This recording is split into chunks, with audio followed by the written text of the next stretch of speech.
Radio Tungane, le journal.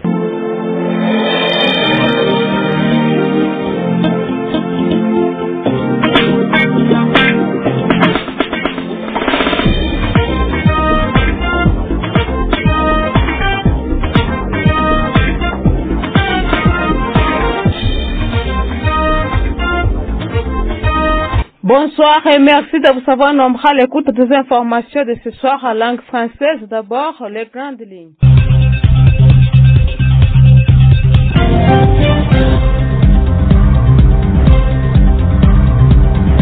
À Goma, 2 mineurs sont morts noyés dans le lac Kivu ce lundi. À suivre dans notre journal. En Ituri, les FARDC et les UPDF poursuivent leurs offensives contre les ADF à Lolwa. L'accord RDC-Rwanda au cœur d'une réunion convoquée par Chadari. Ce point et autres seront décortiqués dans cette édition du journal. À la partie technique, nous sommes avec Bigirman Sengium, va devant le micro Nandura Anne. Bienvenue pour les détails.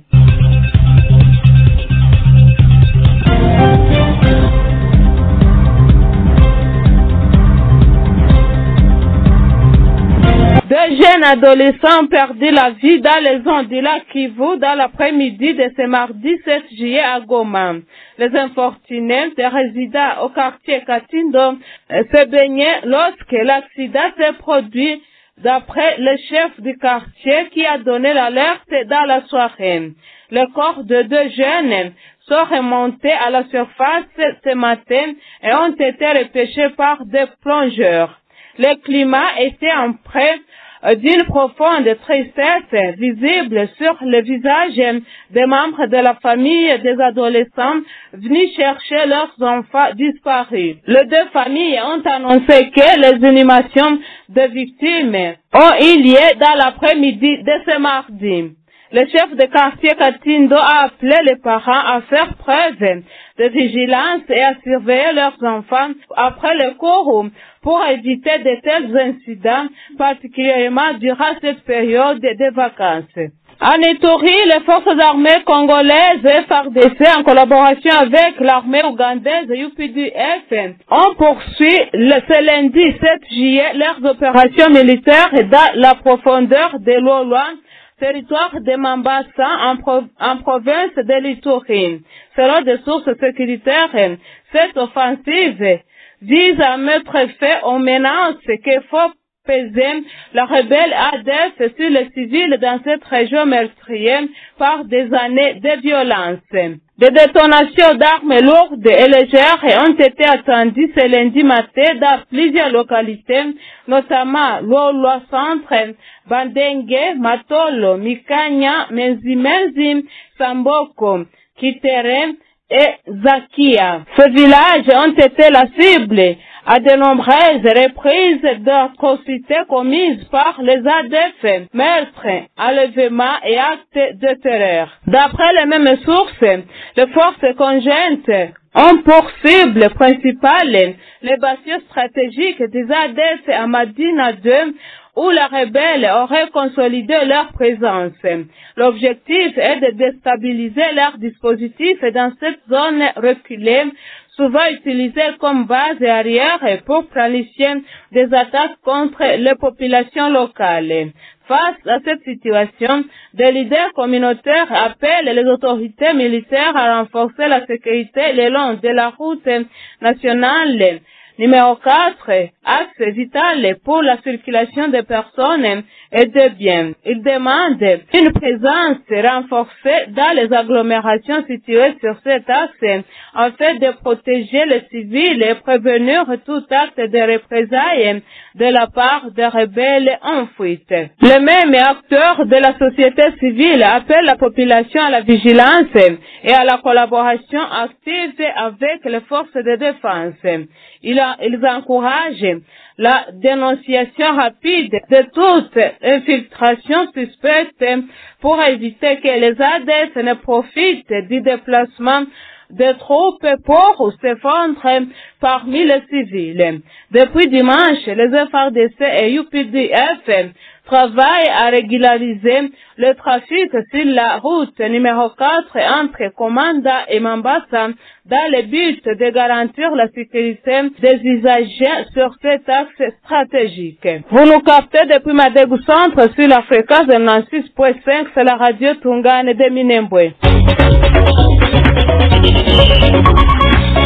Page santé. Au total, 127 nouveaux cas confirmés d'impox et variole des singes ont été notifiés en République démocratique du Congo au cours de la semaine du 23 au 29 juillet 2025, selon un communiqué du ministère de la Santé publique publié sur son compte Facebook. Les cas confirmés d'impox sont majoritairement des individus âgés de 15 à 34 ans, a précisé le même communiqué. Le dispositif national de riposte demeure pleinement opérationnel avec la poursuite des investigations, la prise en charge des cas et les mesures de prévention, a par ailleurs rassuré le ministère. Il a cependant insisté sur la vigilance communautaire, la prévention et le signalement rapide des cas qui restent des piliers essentiels de la lutte contre les épidémies. Le secrétaire permanent du Parti du peuple pour la reconstruction et la démocratie PPRD, Emmanuel Ramazan Shadari, a tenu le lundi 7 juillet 2025 à Kinshasa une réunion avec le responsable des caucus de ce parti de l'ancien chef de l'État, Joseph Kabila. Selon une dépêche du secrétariat de la communication, l'objectif principal de cette rencontre était d'examiner le contenu de l'accord de paix signé entre la République démocratique du Congo et le Rwanda à Washington, sous l'égide des USA, en vue de dégager les mesures de son application. Bien que rien n'a été dévoilé sur les conclusions de la dite réunion, l'on note seulement que les responsables des caucus ont été outillés au fait de transmettre les informations à leurs bases respectives. L'accord de paix signé le 27 juin entre la République démocratique du Congo et le Rwanda prévoit le désengagement des forces armées, la protection des civils, le retour des déplacés et des réfugiés dans les deux pays, la neutralisation des FDLR et la mise en place d'un mécanisme de suivi pour garantir le respect des engagements pris par les deux États. En dehors de notre pays, Benjamin Netanyahu propose Donald Trump comme prix Nobel de la paix. Donald Trump, qui s'est dit déterminé à mettre fin à la guerre à Gaza, a reçu Benjamin Netanyahu à dîner à la Maison Blanche le lundi 7 juillet au soir, lequel a dit avoir présenté le président américain pour le Nobel de la paix. C'est la troisième visite à Washington du premier ministre israélien Benjamin Netanyahu depuis le retour au pouvoir de Donald Trump et elle intervient à un moment crucial. Le président américain espère profiter de l'élan donné par la récente trêve entre Israël et l'Iran après une guerre de 12 jours. C'est par cette page que nous mettons un terme aux informations de ce soir. Merci de les avoir suivies. La présentation, c'était Nandura Anne, Bigirman Sengyum, la partie technique.